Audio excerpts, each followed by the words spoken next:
Good morning, you're tuned to The Leg Up, your weekly Thoroughbred preview podcast. We are back for the new year, Telegraph Day tomorrow, and we're live at Trentham Gardens. Nice day, Paul, no rain I suppose, it's the main thing. No, a wee bit overcast, but as you say, no rain, that's the important thing. The track looks in tip-top condition, I think currently a soft 5, and tomorrow the forecast looks good, so we should be in for...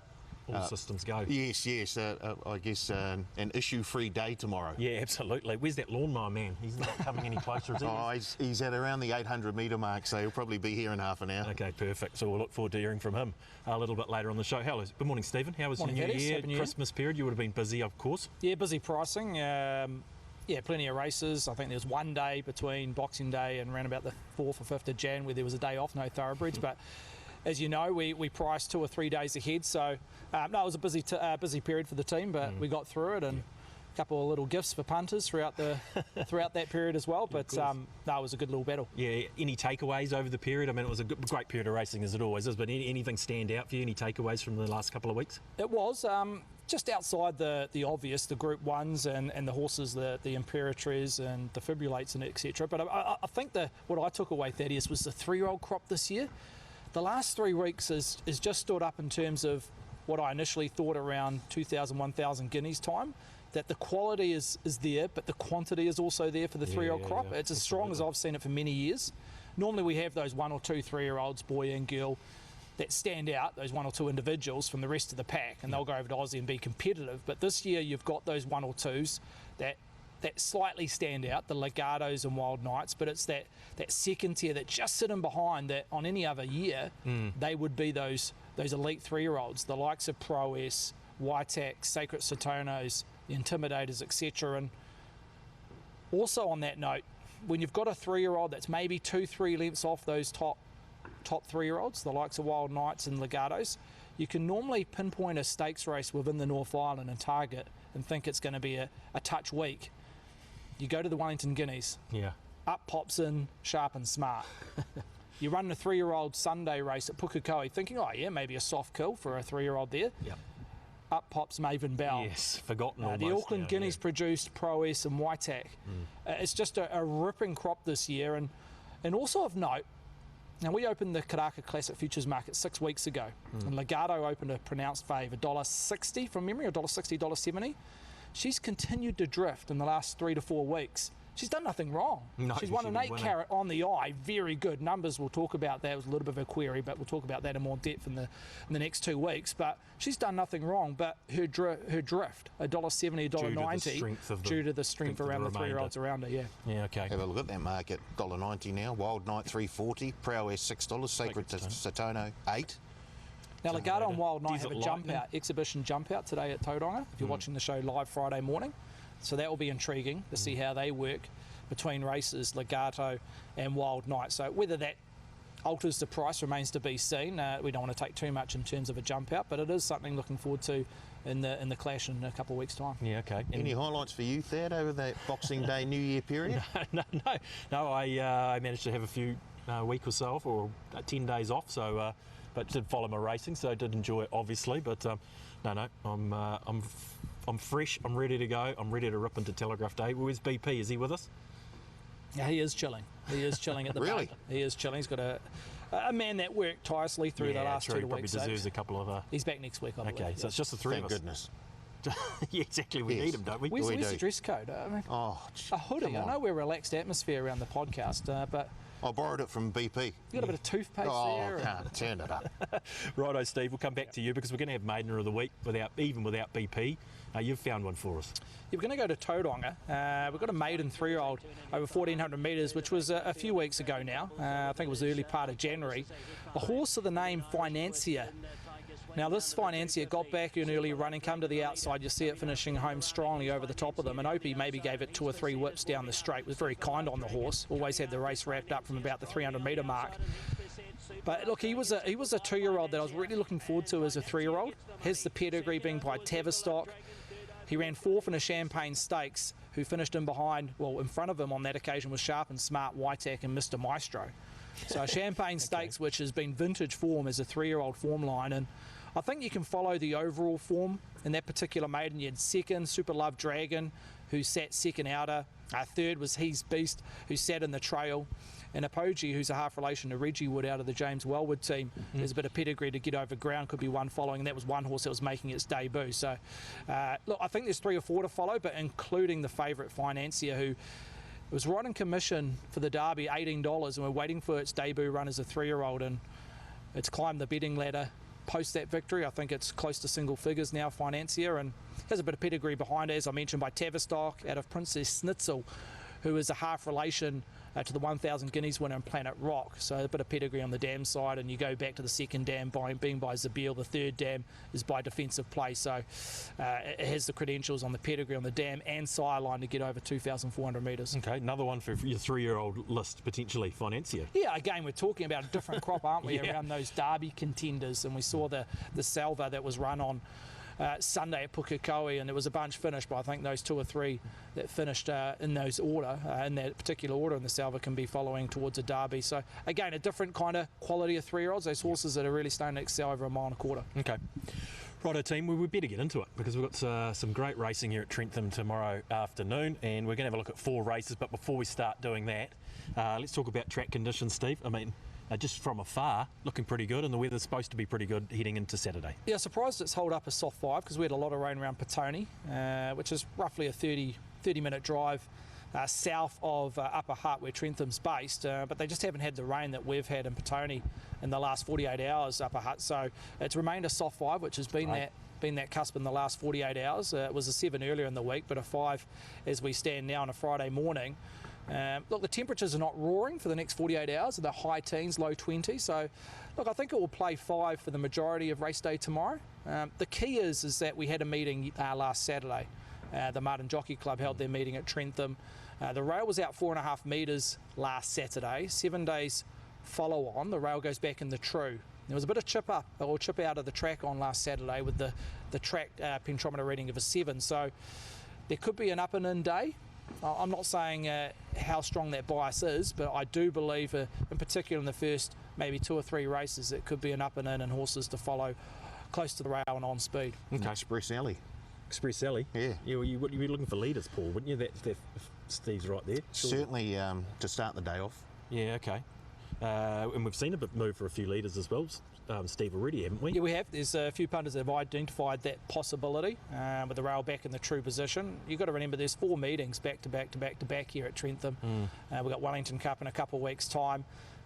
So maybe after this Saturday, the track could play fairly even, knowing that they might just chip out on the inside part of the track after tomorrow's running. But yeah, it's one just to keep an eye on, in particular the first half of the card. Okay, let's get to the Telegraph without further ado. Race number 8 on the card, and run us through this market, Steve. Well, we know we've got a short price favourite here. Yeah, Levante, she's gone up $1.55 in front of Babylon Berlin at $4.80. Coventina Bay at $8. Just a Canter $18. Can I get an Amen at 21? She has the same prices. Is that so? A little bit of speaking for She's a Catch, open $51. A late nom during the week, now travelling at 31. But look, overall summary, just betting has stifled a touch, and I think that's just with the dominance that surrounds Levante. $1.55, $1.50. I think that's her rock bottom price, but we'll talk about that in the next 5 to 10 minutes. But at this stage, look, they're not diving into the $1.55 outside a $4,000 bet we accepted yesterday afternoon. She's been just a little bit soft, Levante, but look, they're speaking for Coventina Bay. She probably is the second best bet, run at $8 in front of Babylon Berlin. And as I mentioned, they're speaking in that middle to end market, including number 11, She's a Catch. Okay, well, let's talk speed maps now, Steve, because you would have had a look at how this race maps and how it's going to pan out, and talk us through what's happening here. Yeah, well, I've got Babylon Berlin leading, just coming across from a sticky gate, but I think she comes across and finds the paint. If in doubt, get out. It's drawn the outside gate. I think they'll show a little bit of intent from a wide gate. Packing Rockstar, always a go-forward horse, but I think he gets a little bit of cover coming from, again, a sticky barrier. One more time, we'll look to go forward. That's his game and his profile. Lincoln's Cruise, that should get a nice little run just off speed there, finding the rail. Is that so? I think gets a gorgeous run, probably the map horse in the race, and does have the services of Opie Bosson. Levante and Coventina Bay. Now, Levante was tardy away at Te Rapa. Look, she jumped well in a recent trial, but Yeah, look, I've got to worse in midfield. If she can jump with them, then maybe that midfield position could be her slot, but I've just got to worse in midfield. Can I get a name in? Has low tactical speed, so I think between her and Levante, they can share that position on the map. Coventina Bay, intriguing runner. She's been very slow away in her first 2 runs this preparation. I suppose the question mark, if she gets behind Levante, does she have that turn of foot over 1,200 metres to pass her? But I've got to just worse than Levante, and then just a canter and she's a catch. Both got sticky gates, will go back to that last third. So overall, I think the speed will be genuine. I don't think they'll go hammer and tongs, but Babylon Berlin to lead. Okay, Paul, well, I guess the most obvious form reference is that railway where Levante and obviously Babylon Berlin were second and third in the race. But look, Levante was good that day from the back, wasn't she? Probably a little bit under betting expectation, to be fair, but A wee bit, yes. And I think we've got a replay here as well. And I just expected a wee bit more out of Levante at this stage. I thought she'd just let down here. And she just sort of, I think, found a wee bit of a flat spot.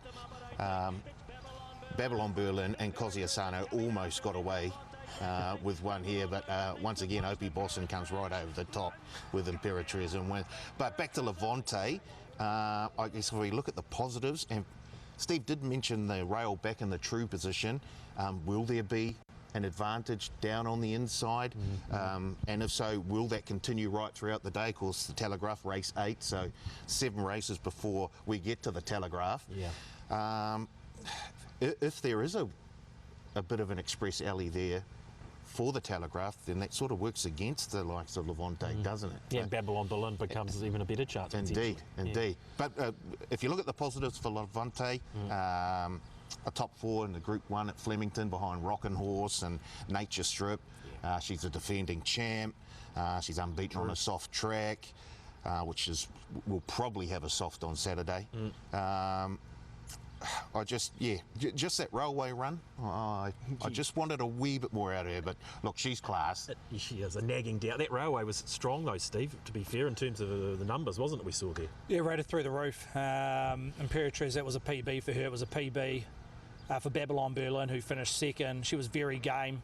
They've run home, very strong numbers. They've gone out to the 600 above par as well, and the overall rating was well above par, I think north of 3 lengths. So I think the first 2 obviously can be worth following, Imperatriz wherever she may go, but obviously Babylon Berlin heading towards the Telegraph tomorrow. And look, I do prefer Babylon Berlin around a bend, just purely how she races. She finds the paint, she leads, and she can kick off that turn / bend. But obviously down the Trentham chute, I just don't think she's that dynamic as what she potentially would be around a bend. Saying that, she has won a Pegasus down the Riccarton chute over 1,000 metres.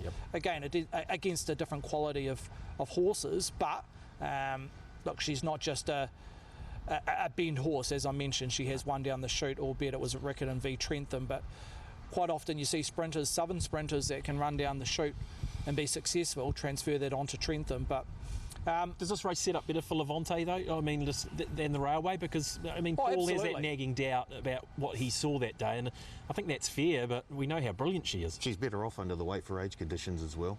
Yeah, it's compared to set weights and penalties. I think she meets Babylon Berlin 2.5 kilograms better off. So again, that's in her favour.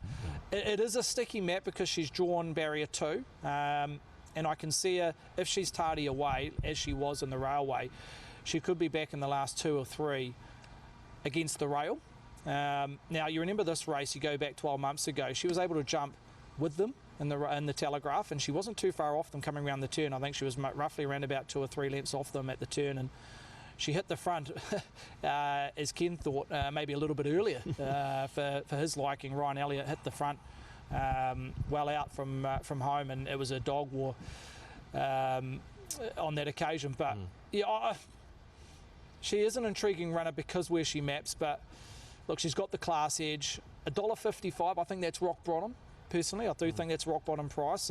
We've got to tighten up that overall percentage between now and then. I can probably see her getting out to $1.60, somewhere between $1.60 and $1.70 race day, but that might be purely of how the track's playing, potentially, and also that map. Yeah, okay.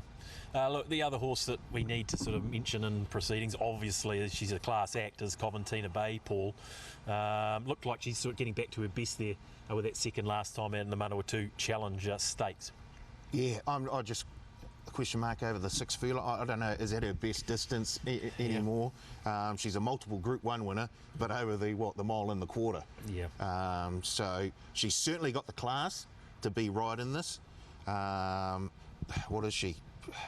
$8, $9 is she? $8 or $9. Yeah. And I just had a look at her in the Thorndon Futures. She was, I think, on the second line of betting behind La Creek at around $4.50. I prefer her over the mile, but certainly she can put herself in this one. She'll be getting back, of course, with Levante. Yeah. So they may actually do each other a wee bit of a favour and drag each other into the race. So Make their runs together. Yeah. The $8 is enticing. Yeah, she's a Class X, Steve. I know that 1200, but they say the Trentham shoot 1200. You know, it races a little bit more like 14, and she's got the ability. We know that. Yeah, I think Robbie's taken a similar passage off Alan Sharrock, what he did a few years ago with Kawi, dropping it back to 1200 metres, as you mentioned, a strong 12/14 it can play like, heading towards the grand final, or the immediate grand final on the Thorndon Mile for Coventina Bay, and Kawi almost pulled it off, ran second in the Telegraph, and then came out and ran in the Thorndon Mile. So he's using that template, Robbie. I think the question mark around her preparation, look, she was first up at Te Rapa, she was well back commodity, but in the last 5 minutes she was soft. And she ran accordingly. She got back, was never in the race. The race shape was against at Te Rapa. She had to carry a decent weight. Then second up, there was natural improvement in the Manawatu Challenge Stakes here at Trentham. She's well placed at weight for age. I just wonder where she gets in the map. And if she's behind Levante, does she have to turn a foot over the 1200 metres to finish over the top of Levante? And that's my only question mark. She's probably got as good a turn of foot against every other runner in the field, but Levante's pretty special over 1200, and I'm just wondering if she can finish over the top. I'm still up in arms whether she can. I don't think it's a defined answer, no, but it's probably one aspect you just got to look into if you're backing into Coventina Bay at the $8 price. Yeah, she's in your numbers, Paul, Coventina Bay, just to skip ahead a little bit here. She's in there. I think she's the main danger myself. I know $8 around here. I just feel like she's going to be coming with a hard run, but whether that Thorndon is her main aim, Paul, I don't know. Probably right. Yeah, I think it is, and it does look like they're doing a similar thing to what Sharrock did with Kawi. If we look further, please do. Further about it, I don't mind the look of Just a Canter. Won a couple over at Flemington, so a certain amount of class there. Has had that fresh up run, will be better for that, and $18, $3.50 for a top three. Certainly, I'm intrigued. You talk about Just a Canter, because I say I didn't rate him before he went to Australia, but he competed in some strong races over there, Steve, and competed very well. And he's the winner of 8 races from 60-odd starts, but a heck of a lot of placings as well. So a contender. There's a few people spruiking the sauce in the Petone office. There's a few of the lads spruiking the sauce at a nice quote. I think they're on at $18 and potentially $26 in all-in betting earlier this year. But I mean, yeah, look, he has straight form at Flemington, as you touched on, Paul. So that always bodes well for Trentham. He is a 9-year-old. I reckon we've seen the best of him already, and I just didn't see enough out of Te Rapa. I know they played very quick and they ran quick up top and they've run home really quick sectionals, and mathematically he was in a position that there was no chance. But I probably still wanted to see a little bit more. Look, he can run in the first maybe 4 or 5, but I don't see him as a winning contender. Yeah, no, fair enough. Well, anyone else you want to mention, Paul? Yep. Yeah, I don't mind Lauren Brennan and Packing Rockstar. I'm glad you said that. I reckon he's the smoky for the place. Yes, exactly. $5 currently for top Pops 5. Pops is in here, so you might as well chuck in your top 4. And True. Yeah, power plays. Get a power play going. Levante to win. Levante to win. Packing Rockstar top 4. Yeah, and I think he's been all right, Packing Rockstar. This race sets up from all right. Steve doesn't it? What is he? Yeah, he's running this race previously, and he's finished midfield at best. He might run in the first 4 or 5, but I don't think he's a top 2 or 3 contender. The one horse I'm intrigued about is that So. He's the up-and-comer, yet to find his ceiling. He's what he's had 9 race starts. How many wins has he had? He's had 4 wins, a couple of placings. He's on the quick backup after running second to Seamus, and if Seamus was in this race, he'd be in the top 2 or 3 in the market. Around that probably $8 price with Coventina Bay. But is that So? Look, he's not well off in terms of the conditions of the race. No. But just yet to know his ceiling, and he's still on the horse. He's still on the way up. Where a lot of these horses have found their mark. They've had at least a dozen plus starts. So I'm keen to include Is That So? It has Opie Bosson jumping aboard. Yeah. Opie was originally aboard on the Bubbles, but on the Bubbles didn't quite perform to expectation last Saturday or Sunday at Pukekohe. So he's managed to pick up this ride. I think it gets the gun run off that hot speed. The 3 or 4 that will look to go forward, this horse can just sit off that hot speed, stalk it. Opie can present it at the top of the straight with initially a little bit of cover in the first 600 metres. His last 600 last Saturday at Trentham was the second fastest of the meeting. His last 200 was the third fastest of the meeting. He's got the sectionals. He's just one horse I definitely want to include in the top 3. It wouldn't shock me if he ran above betting expectation, which sits at $18 currently. Nice Okay. pick up for connections of Is That So with we'll grab Opie. Yeah. His last 200 was 2 lengths quicker than Seamus, and we talk about Seamus. If he had Yeah. backed up, he'd be in betting contention in this race. So, look, I know they're a little bit soft on Seamus in the last 50 to 100 metres when he had the race won, but I just can't ignore those closing sectionals he produced. How often does Opie Bosson fall in your lap for a ride like that? You'd be pretty stoked, wouldn't you, if the connections of He'd be Is That very, So? very happy. The other quick thing I want to mention, Steve, is we got a late nom during the week. And She's a Catch right down the bottom. And Guy Lowry obviously has Can I Get an Amen, who's performed well in the race in the past. Have late nom She's a Catch. I see 51 into 31. I mean, I know it's a long shot move, but there's obviously some confidence there. Yeah, maybe the improved track. Again, it was on that soft 7 last Saturday. It was a bit shifty come the last race. I think the improving track is one advantage, but look, I couldn't see it finishing in the first 4 or 5. I don't mind them chucking in the late nom, because we've had so many horses fall away. Look, it's not a vintage Trentham, let's be honest, or vintage Telegraph. But you've got the elite, you've got the top 2 or 3 that deserve their place in any Group 1 in the country, but it does fall away. And I know knock on the late nom, but it wouldn't be in the mix for me. Yeah, okay. I mean, it's not the strongest. You touched on that. I mean, yeah, the top 3 are obviously. Well, as I mentioned, on the Bubbles came out. Obviously, we had Imperatriz earlier in the new year or later last year pulling out on the back of the railway. A couple of other horses have pulled out. So look, it has thinned out through different reasons, injury or horses having a slight setback and going for a different program in the next few weeks. But look, the class is there at the top, the pointy end. Babylon Berlin, yet to win a Group 1, but she's a Group 1 placed galloper, and we know she's not far away from taking out a Group 1. And you've got Levante, who without doubt is our top 2 or 3 sprinters in the past few years. Okay, Paul, sum it up. You're brave enough to tip against Levante, surely? No, I Yeah. can't. No, Levante on top with Babylon, Berlin and Comatina Bay in behind, and I don't mind the look of Just Canter to run a race. Yeah, okay. So you've gone favouritism order? Pretty much. I suppose Just Decanter's probably close to 4th favourite at $18, just an indication that it does fall away. $1.55 Levante, Steve, what are you saying? We're going to get $1.70 on the day? Well, Potentially. somewhere between $1.60, $1.70. I think it trades at some stage during the day. It might be quite firm late in the last 5 minutes. But I think her price is dictated how the track's playing. Yep. And if there is a genuine bias on speed, then you look at the likes of Babylon Berlin. She will take every advantage if there is a slight bias on speed. So that comes into factor in terms of Levante's SP. But look, in terms of a bet, how I'd play the race, possibly I'd play a 1x4 profile around number 3. Is That So? Outside that, I just want to see how the track's playing before I dive in. Okay, no, fair enough. And look, she's going to be awfully hard to beat as Levante class act, and she'll love the surface and the conditions of the race tomorrow afternoon at Trentham. Okay, guys, race number 6 on the cards is the Wellington Guineas. I'm going to get the name for you, the Life Direct Wellington Guineas Group 2. For these 3-year-olds, Steve, which we know is quality, run us through this market. Your Sharp and Smart heads the market. Now, we've had some news just in the last 30 to 60 minutes, Thaddeus, that there's a stone bruise surrounding number 1 Sharp and Smart, and the likelihood of this horse being scratched is very high. Whoa. So Breaking news? it is breaking news. Okay. So Sharp and Smart, nothing serious, just a stone bruise, which has occurred in the last 24 hours around the hot favourite when it comes to the Wellington Guineas. And all going well, it may run in the Thorndon Mile in 2 weeks, where it's a $6 third fave currently, the 3-year-old. So that would be intriguing to see if he could take his place against the older horses. But look, this market possibly has some Shaking up to some do. shaking, some shifting to do with the probability of the scratching around number 1 Sharp and Smart, who currently holds the market or holds the call at 210 and was a well-backed favourite a well-backed favourite, 220 into 210.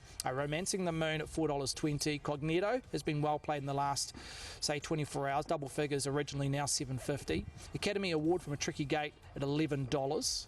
The Racketeer at $14. Peppy Hart $15. Impressive maiden winner last start. Kabuji at $16.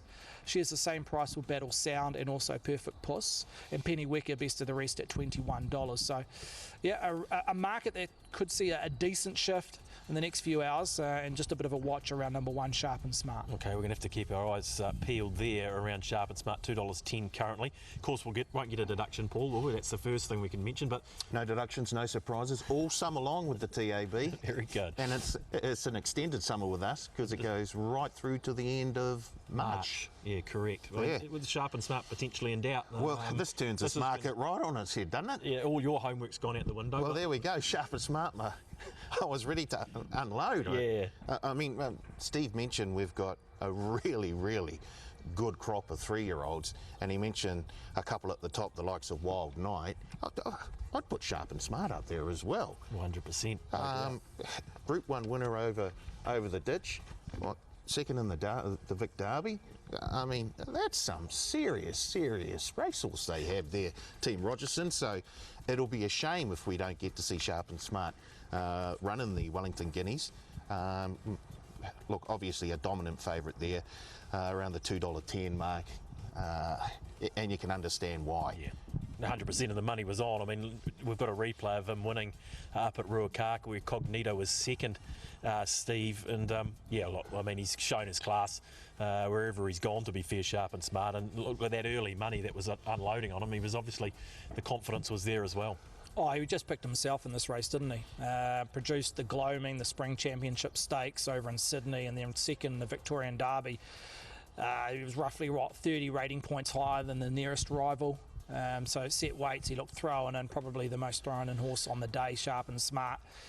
I just wanted to show that race at Ruakaka purely because he was off a 3-month break and he comes into this race, obviously if he was going to start off a 75-day spell. So it was at 1,400 metres at Ruakaka when he got the job, and there was a bit of form reference around Cognito. So look, I don't know how much we want to talk around Sharp and Smart with the probability of him being scratched, but if he was to start, he basically picks himself. Okay, well, what about Cognito? They're running second. I mean, he's looked promising, Cognito at times, and look, Tiako are going to hold the call here if Sharp and Smart comes out. But Cognito, look, he competed in the 2000 Guineas, and he hasn't been too far away. No, I think he's been working well. Look, Opie's defaulted to him. I think he would have chosen Romancing the Moon, but just Opie with his weight currently just can't get down to that 55 kilograms with Romancing the Moon being obviously a filly. But he's opted for Cognito, a sticky gate from barrier 14. I think they'll look to be fairly positive and just try and get some cover, maybe 3 wide. Look, he was well respected to be one of the favourites in the 2000 Guineas. I don't mind him on the fresh side, 1,400 metres. That seems to be his sweet spot at this stage. I don't think he's a horse that's going to get over a Derby trip, but 14-16 looks to be in his wheelhouse right now, and that will be indicated by betting, but I'm sure he'll take a little bit of money, which we've already touched on, purely on that Opie factor. Okay, well, what about Romancing the Moon then, Paul? We saw the win last start at Mudda Mudda, and it was strong. It's been threatening to do that for a while, and it got the job done very, very nicely indeed. It certainly did, and I think we've got the replay here as well. And it was a very nice fourth in the 1,000 Guineas the run before that. So looking very, very sharp she is. It's, you know, we're only, a couple of weeks into the new year, and it's if Sharp and Smart is scratched out of the Wellington Guineas, then it's sort of normal transmission has resumed. We've got a couple of Tiako runners at the top of the market with Craig Grills and Opie Bosson aboard. Yes. So it's like Christmas all over again, isn't it? It certainly, if you're watching this live, you'd be on into your TAB account right now, and you'd be back. If you like Romancing the Moon and or Cognito, you'd be back in them now, wouldn't you? Oh. With the no today. I'm just saying. Don't you work for us? It's good honesty. I work for the punters. Yeah, good. Oh, exactly. You always have too. Well, what about that one, Steve? Because that was dominant. I mean, I don't know how the figures stacked up, but she'd been threatening to do that, and she did it very, numbers very were nicely. okay. Numbers were okay. I think you got to trust the eye. She put that gap on her rivals there. I love how she's dropped back. She's had that freshen up. She just didn't cop the mile at 1,600 in the 1,000 Guineas on a slide off track. I think her wheelhouse is around roughly that 1,200-1,400 metre mark. She may get to 1,600 as an older mare, but I think as a 3-year-old filly, they'll keep her around that sprinting trip for Romancing the Moon. She's got a sticky gait from barrier 11, but I think Craig Grills will look to be positive and show that intent. We know just looking at a light profile to date, she can sit on speed. Look, the overall big field, you'd suggest there's going to be natural speed for the first furlong or two out of the machine, but I think Craig will show intent. He'll look to come across, hopefully get some cover in the first 3 or 4 and running, Romancing the Moon. I've slightly got her on top now with the scratching, or the probability of scratching of Roger's horse, but I think there's a little bit of pressure in the first furlong or two just to test Craig's position or where she is in the map. But yeah, again, she could be favourable by the track conditions and how the day's playing. Well, someone you think will be challenging that speed would potentially be the replay that we have next there of Academy Award getting the job done at Taupo recently, and she deserved that one, didn't she? She did, but I want to take her on slightly. You look at this race, they've crawled up to the 600 metre mark, they've gone 14 lengths below par. The last 600, they've gone 34 and change, just under 35. The speed rating well below par for maiden class. There was 3 1,300 metre events on this day at Taupo, and this particular race ranked number 3 out of those 3 1,300s.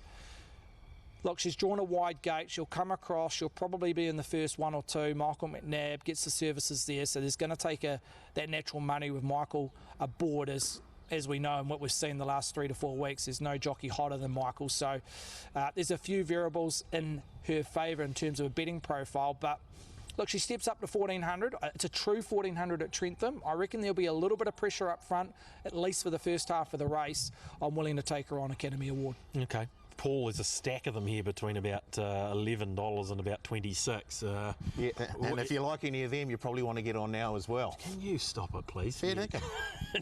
If you're watching live Friday morning at, what are we, about 10:30, just after 10:30, Yep. Get into your TAB account and have a bet if you fancy one. Yeah, okay. Well, what do we fancy in that middle market then? Well, look, I've got a wee interest in Kabuji. Sure. Let's be honest, you've got to be frank, don't you? Yeah, and I give him a chance for a top 4 here. He's currently 480 for a top 3. He probably didn't cop the track. I think it was just a wee bit too firm for him in the Uncle Remus last start. Good form race that Uncle Remus, though, looking like it. Yeah. Well, let's be frank. Look, the Uncle Remus is the best 3-year-old race on numbers, and visually it was outstanding. He had Wild Knight winning, running basically 33 flat for the last 600. As you mentioned, it was a pretty firm track that day at Pukekohe. The sun was baking down on the turf in that race, the Uncle Remus, on the second half of the day. But look, I think if you analyse it, the top 4 or 5 that finished in the Uncle Remus, if they had run in the Wellington guineas, they'd be in the top 2 or 3 in the market, any of those horses. Yeah. So that's how dominant that Uncle Remus was in terms of a betting profile. We know the majority of them are heading towards the Karaka Classic, the likes of Sacred Satona, the Intimidator, Desert Lightning, etc. But already the Uncle Remus, those horses that finish midfield, and we talk about Kabuji who finished 6th, but a horse like Mazzolino who finished 9th in the Uncle Remus has come out and put a job on them in a 3-year-old race at Pukekohe last Sunday. So, look, I'm not ruling him out, Kabuji.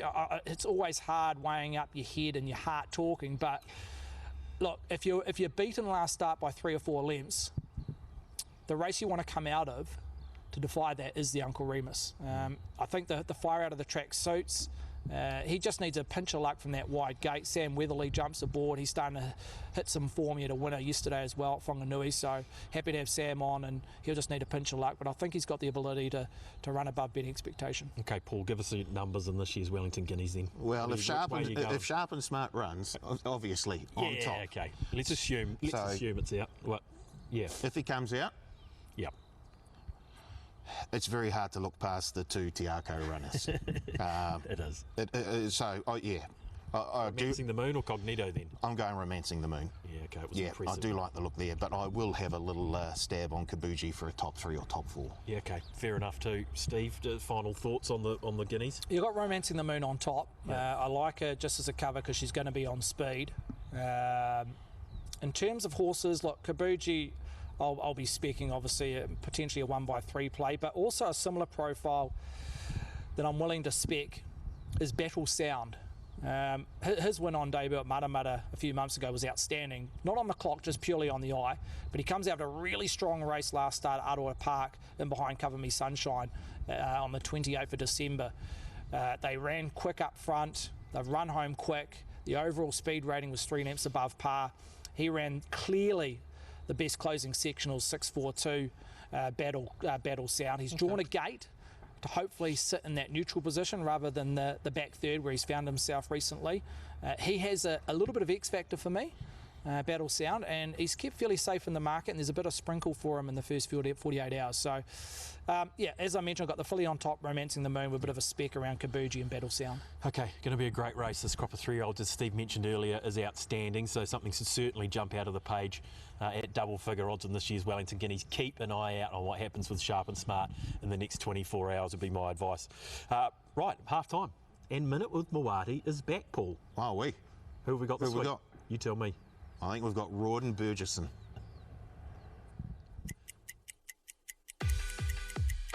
Hi, I'm Rawdon Burgesson. I'm a 25-year-old male model from Palmerston. Who's been the biggest influence in racing for you? My father. What was the first car you owned? Toyota. Toilet paper, over or under? Over. Most famous person in your phone contacts? Brendan McCullum. Your go-to karaoke song? I want to break free. Favourite NRL team? Penrith. Favourite junk food? Anything that's greasy. Who should be All Black coach? Probably the same guy. Who has it easier, jockeys or trainers? Oh, definitely jockeys. Your favourite board game? Monopoly. Union or league? Union. Favourite cocktail? Espresso martini. Fill in the blank. The best Barrett brother is? Bodie. Your first celebrity crush? Olivia Newton-John. Which player would you most like to see at the Warriors next season? Cleary. Favourite horse you've ever trained? Probably Savaria. Your favourite movie? That's a hard one. Top Gun. You can invite 3 people to a dinner party. Who are they? Steve Hansen, Chris Waller, Hugh Bowman. Race you'd most like to win? Cox Plate. Horse we should be keeping an eye out for this season? Wolverine. Fantastic. Thank you, Rod.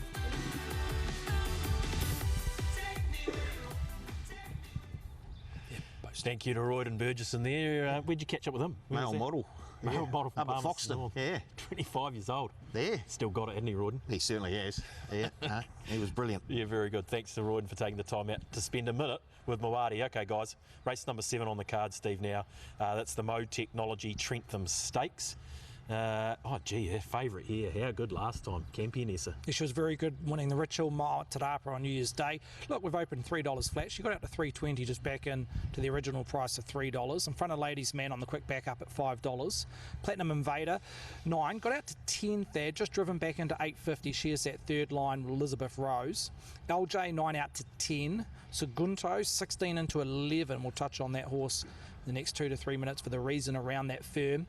Waisaki, also a firm, 16 to 13. Charm Star, 15. In my shadow, 26 into 18.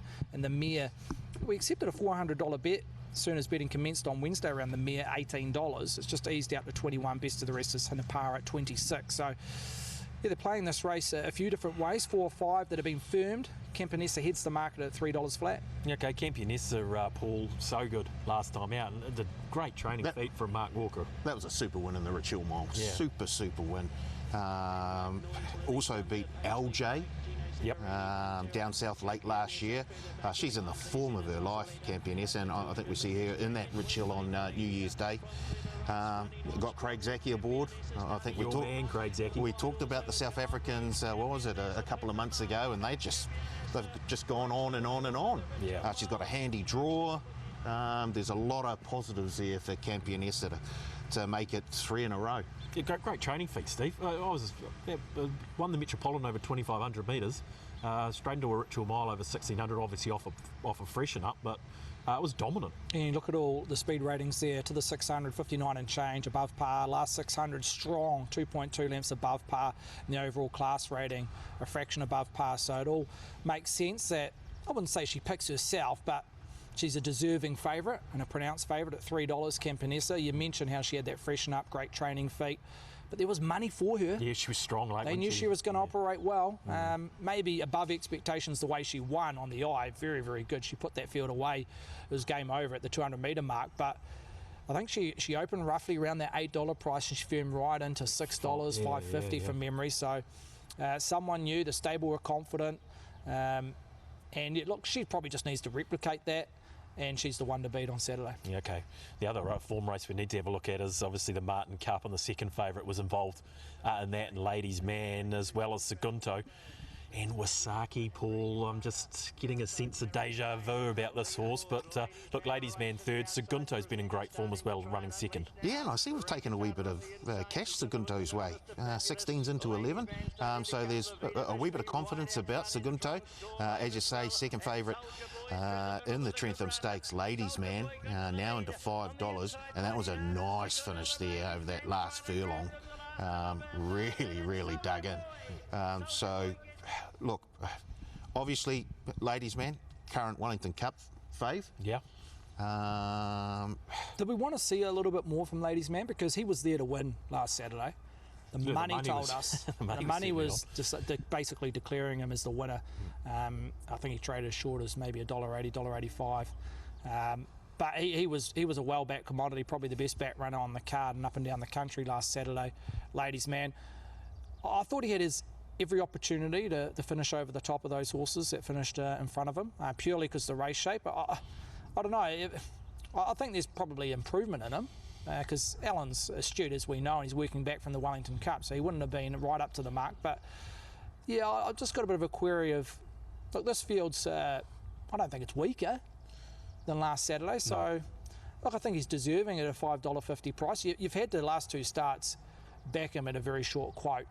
So you're getting the $5.50, and maybe that's why it's attracting punters. But look, I think he's found his mark. Just talk about this Wasaki money, Steve, quickly, because I get some awful memories of a couple of years ago when he took out, I think it was this race, and then on to the Wellington Cup, and did them both, I'm sure. Look, he was warming up late. I think that even says that in the form line. I've just stolen the form line, but he loves the place, doesn't he? Yeah, look, it was funny because, as I mentioned, they went quite hard last Saturday in the Maiden Cup, so naturally you'd think it would suit back to mid-markers, but it was very hard to make ground at Trentham. It was chipping, a little bit holding the track surface. So his run probably held more merit than what it showed on the eye, even though it was okay on the eye and sectionally was backed up. He had the best closing sectionals. I still feel like he's a betting prospect in a Wellington Cup v Saturday. I think he's going to eat up the 2 miles. We know he's proven at 2 miles. There's a bit of a question mark around horses in that market in the Wellington Cup around 2 miles. He's ticked that box. He's obviously very well. And Alan's had one goal and one goal only this preparation. That's Wellington Cup. He won it a few years ago. Look, he's had a few injury issues. I was surprised to even see him in the nominations originally for the Wellington Cup. I wasn't sure where Waisaki was at, but he's here. He's right in commission for the Wellington Cup. I'm just not sure, but obviously it's down to price. At $16, he's firmed him a couple of points. I think he starts somewhere around that mid to low teens. Okay. I don't think there's a huge value around him, but I'm very keen on him for the Wellington Cup. Okay, that's interesting. Lisa Latta plays a pretty serious role here as well, Paul. She certainly with does. Platinum Invader and your old mate Charm Star, and their runs were good in the Queen Elizabeth II Cup there, weren't they? It certainly were, and Platinum Invader had the services of Warren Kennedy, our other good South African friend, so now into $8.50, but I'm not willing to drop Charm Star just yet. Come on, I'm going to the well one more time. Look, bombed the start the last two, so let's just forgive. I think here at Trentham, that'll... Look, $15, your sort of price too. Yeah, and I think it suits Charm Star. Let's not forget, second in the Oaks here, a few years ago. So I'm willing to have a go. This is your last chance, though, Charm Star. On notice. This is it. Okay. Well, I think Charm Star obviously be some sort of chance, Steve, but I'm interested in Platinum Invader. Been running around with big weights, and it gets in quite well here, I thought, at 55 kg. Yeah, looks well, placed under the conditions of the race, set weights and penalties. It's purely because he hasn't won since 2020. That's surrounded through injury, etc. But look, he's been very good this preparation. A few things hasn't been in his basically his favour around track conditions. He struck a few wet tracks, as you mentioned, top weights. In terms of the conditions of the race, he looks well placed there. What's he got? 55. He's been carrying 58 in North in his last 2 or 3 starts. The improving track will help. I don't think he wants it any worse. Look, he can perform on a 6, probably no worse. So the improving track later in the day will help. It has to be a contender. Segundo, I mentioned, where's the firm coming? And look, he's probably a little bit underrated this time in. He's an evergreen 7-year-old, so you could argue and say, well, have we seen the best? But I reckon he's racing in career best form, Segundo. His last 2 starts have been phenomenal. 2 starts back, he won the Fielding Gold Cup on this track. And then last Saturday in the Maiden Cup, they've gone out to the 600, 4.7 lengths above par. And it was him doing the donkey work. He led by a margin. And he's still stuck on and got beaten by a pimple in the last stride or 2. He's flying, Segundo, and if there is any sort of bias up against the pate, they'll take full advantage around Segundo, and he may be the horse to catch. He'll look the winner at some stage. Whether he can hang on against a quality field remains to be seen, but he will look the winner at some stage down that straight. Okay, Paulie, sum up the race for us, the Trentham Stakes. How are you attacking? Campioness, here we go. I'm taking another favourite on top, but she is in the form of her life. It was huge last time with the Richard, wasn't it? Can't get away from her. No. So she's on top, but I want Charm Star for a top 4. So Campioness that'll win. Nice little power play. Charm Star top 4. Yeah, okay, fair enough. You're sticking with the ship. You're loyal, if anything. Steve, final I thoughts? just want to mention Elizabeth Rose. I thought quite short. To be fair, or what? I've loved this mare. I was taken what I saw in the early part of the spring at Riccarton. She comes up here. Look, I want to forgive her at Timidu. She just got an awkward position. The money was on, though, so that was a little bit of a concern. She was there to win. She was very firm the last 5 minutes of trading. But as I mentioned, she just got in a sticky position. Where's the midfield? Clustered with horses around her. She'll be suited, obviously, heading to Trentham. She's produced best at Riccarton in over 1.25 miles. So I want to slightly forgive her over 1,600 metres at Timidu. Look, I'll be intrigued to see where she finishes up in terms of an SP, but the key form line around this horse in Elizabeth Rose is that she did beat Campanessa in a spring classic back in October over this distance with similar weights compared to what she's matching her on Saturday. So that's a key form line. She's not too far off the best here. I can see her price holding up purely because of her last start. A lot of people will dent that, but she's definitely got the class to be in it. Okay. LJ? No? Not today. Not today. We're waiting for 2 weeks, are we? Yeah. She's got the that powder apprentice dry, on. Kevin's got the apprentice on. He's drawn a wide gate. He'll go back to the last 2 or 3. Just watch him in the last 200 to 300 metres. He'll be hitting the line stronger than most. But money is indicating forget him on Saturday. That could change, but from what I'm seeing, forget about him on Saturday as a betting prospect. It's all systems go in 2 weeks' time. Okay. You say apprentice, but Lily's been riding very, very well. Absolutely. No, interesting if she keeps the ride in 2 weeks' time. As you mentioned, she's riding well. She had a winner yesterday at Whanganui. But I just believe there'll be little intent, low percentage play, the terms that the way that he'll map, and just watch him in the last. Well, there's one I can leave out of my quaddy tomorrow. I'm going to back it now. You're right. Now, I was worried at the start of the hour that we would we'd have too much time without Pops taking up time. We're out of time nearly already, and we've got a race to look at, Steve. It's the anniversary handicap, Dixon and Dunlop, race number 5, over the mile for the open handicappers. Run us through this market. Yeah, so at the pointy end, you've got a couple of Tiaka up here. Bella the Ball at $3.60, offered original price of $3.80, and Ballon Rouge $5.50 into 5. Inciero, who was the original fave or the starting fave for the Rich Hill, is in that third line at $7.50. Puntura's been well back, 10 into 8.50. Shares that fourth line with Podium. A Fun Tonic double figures around $13. Bellardo Boy at 14 on the quick backup from the original price of 15. Providence provides just a terrible gate, barrier 17 at a $15 quote. Zola Express at 16, and Kelly Coe with the blinkers on has been spec 26 into 18. So look, no strong lead, Thaddeus. As I mentioned, Tiakau dominate the pointy end with Bella the Ball and Ballon Rouge. Yeah, I guess the best replay to perhaps have a look at here is the Rich Hill again, Paulie, where we've got obviously Ballon Rouge running a strong second, Puntura's in there, and Inciero 10th, but it was a nice run from the Ballon Rouge to suggest she's right on track to compete pretty strongly here. Yeah, certainly, and she has the services of Dean Yendall, this time in. Second line of betting, $5.50 into $5. That was a nice run by Ballon Rouge here. She looked very, very good. Once again, crikey, look at the top of the market. 2 Tiako runners. They could be in for a big, big day, and rightly so. They've got a stack of very, very good horse flesh out their way. No doubt they have. Look, they've got the top 2 favourites here, Steve, and the run of Ballon Rouge was strong, but Belle of the Ball is favourite in this race currently.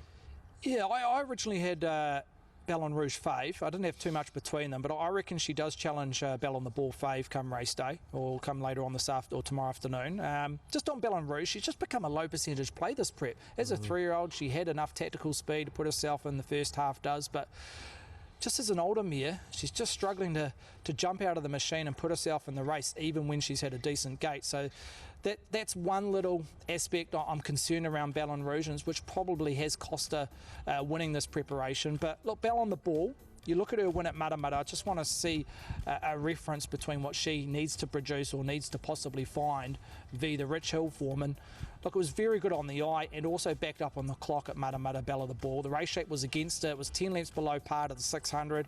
They ran home 35 and change, 1.7 lengths above par, the overall speed rating.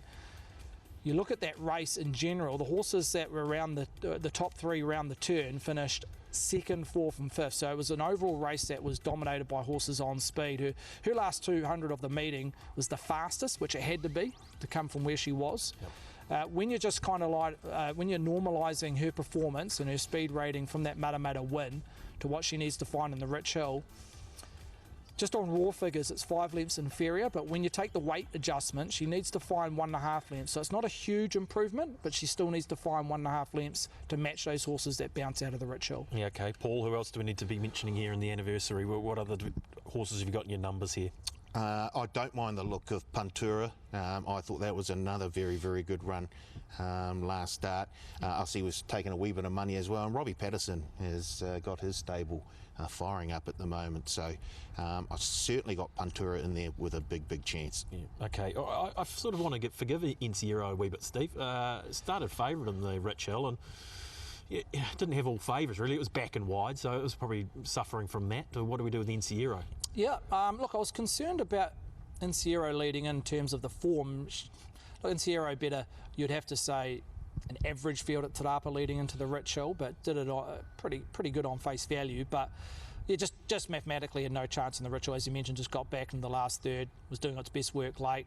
Hopefully they can get a bit more forward from the gate this time in Sierra. But again, I think it's found its position. I wouldn't have it in front of any of the Tiako pairs. So around that 3rd, 4th line in Sierra, and look, a little bit of given the track is ideal. I probably came into it more with a bit more rain, but we're not going to get that, but could definitely operate on a 5.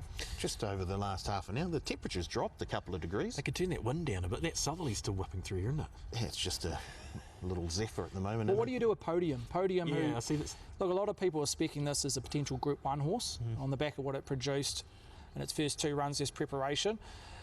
I was trying to find excuses because it's SP at Hawke's Bay on its home track. It was there to win. And you'd naturally say disappointing on the eye. Now, the overall race was a sit and sprint. I'm just wondering, on that occasion being a sit and sprint race, was it already looking for 1,600 metres? And because it was sit and sprint, it played against Podium. It's drawn barrier 2. It maps to be the horse if you want to spec outside the top 2 or 3 in the market to be on. And we talk about possibly biases around the track tomorrow. Well, this horse will take full advantage if there is anyone or any bias. It's drawn barrier, 2, I believe. Yes. It can be on speed. I reckon it was looking for 1,600 last start at the Bay. It was just found out by the sit and sprint. The key is you're taking odds on at Hawke's Bay. You're almost getting double figures this time around. I think you stick with the ship if you're on at the Bay. Okay, and money for Zola Express and Kelly Co. Money for Zola Express, Steve. Does that shock you? Yeah, shocked as always around Zola Express on the working week, Thursday, Friday. But I think it will find its mark on race day. We talk about this horse many a times on the show. So, interesting runner. Kelly Co. Blinkers go on. Again, I think it would have been benefited by a bit more aqua, a bit more rain the last 2 or 3 days. Yep. 5 probably doesn't want any better, Kelly Co. But Yeah, look, it deserves its position, and maybe it needed the run last Saturday. Okay, top pick for you, Steve. We'll start with you and we'll come back to Paul. Or which way you're going there in the anniversary. Yeah, it's a sticky race. Yeah. It's a sticky race. I probably have Ballon Rouge on top purely because I had it marked as fave and it's currently second fave. Yep. I am tempted to give Podium one more chance. I didn't back it at the base, so I'm not having that baggage, that baggage coming into as a betting prospect on Saturday. Yeah, okay. But yeah, I'm looking at Podium purely on the map, purely because if you're backing Podium and you've got a query around Ballon Rouge purely on Saving up front, one at the back, one at the front. exactly, just taking a bob each way there. Okay, Paulie, which way in the anniversary for you? Similar, I've got Ballon Rouge on top as well. And I do like the look of Puntura, and look, one of the unluckiest horses going around. Providence Provides. Look, Gate tricky, as Steve says, but Doesn't like a dark cloud, and we've got plenty of that. So look, yeah, there won't be clouds tomorrow. no, exactly. no, there won't be, clouds but yeah, that sticky gate worries me for a horse that they've probably got no option now is just to ride a little bit of luck and a little bit of cover midfield, but. Intriguing races this year's anniversary, as the whole day will be at Trentham tomorrow afternoon. Okay, best bets time, boys. Now, if you had a market here, you would never suggest Paul would be a better ROI than Stephen Hunt, and that's what we've got here. Paul, so where's your best bet this over the weekend? As they say, Thad, the cream rises Here to we the go. top. Yep. Look, I'm going to go to race 4 here at Trentham tomorrow, and I do like the look of a Robbie Patterson runner over the 2,200 metres. Another Bella. 1-2 starts back very nicely at Tarapa. I think we're seeing that there on screen right now. Yep. And the second last week here was full of merit. I think a similar run will have a ride in this. The wide draw's not ideal, but I think Craig Grills can negate that. Of course he can. And look, I don't think it matters if she settles back just around midfield. No, perfect. Got the wall of Trentham straight to get there. Has another Bella, and that was a very good one at Te Rapa last time out. Steve, where's your bet of the weekend? Yeah, I'll go early doors at Trentham, race 1. The rating 75, 1400, Mercurial. Gee, I've been taken by this galloper this time in. 2 runs have been outstanding, including his last start second to a very smart horse at Pukekohe. The overall race at Pukekohe rated through the roof, 3.7 lengths above par. Maps to be in the first 4. Opie jumps on. Look, even allowing for a slight regress from last start, he should be winning Mercurial. I've got him on top, and he's roughly a 230, 240 quote. Okay, very good. Going to be a great day tomorrow, gentlemen. Wrap it up for us, Paul. What do we got to worry about before we get out of here? We've got the bonus back blitz on Saturday. The first 4 races from Wingatui, the Grand Tour at Trentham, Flemington and the Gold Coast. Of course, we've got the Twitter poll as well. Yes.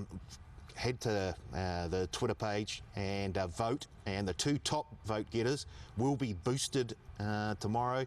We've got Codigo. We were going to have Sharp and Smart, but unlikely to start, so we're going to have Codigo in race 3 at Trentham, Campionessa race 7, and then down in Wingatui, Guitar Man in race 2, and Tough Time in race 4. Where's Levante? You'll have to ask Stephen. I think he's running scared. Don't forget to leave a comment. You'll go in the draw to win a $100 bonus bet. Yeah, okay, very good. No, the bonus back blitz you've mentioned, no deductions you've mentioned. We better get out of here, boys. What are you doing tomorrow? We going to be on course, you lads? Yeah, we'll be here to support Kay. Yeah. Yeah, of course, Kabuki. Yep. Yeah, absolutely. Going to be a great couple of weeks, and we'll be back to do the Wellington Cup preview in a week's time, won't we? That's shaping up as a booming race, the Wellington Cup. The form will be frank tomorrow, and that will be the final piece of the puzzle. Right on cue, our 2 weeks' time. Right on cue, our lawnmower man's back, so we better wrap it up. We're doing the Karaka next week, aren't we? Thanks for joining us once again on the Leg Up. We'll see you in 7 days' time.